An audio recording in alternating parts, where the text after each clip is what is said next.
the exposure of Vusket Matlala.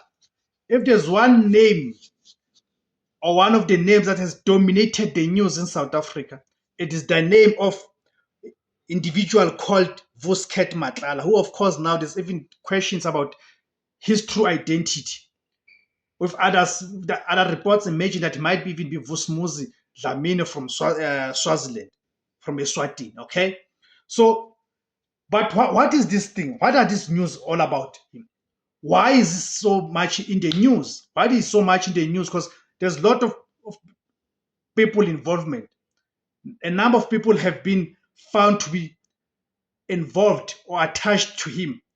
That will involve the likes of Kenny Kunene and others and all of them. Of course, they've denied those things, but there's a lot of things that are unraveling currently.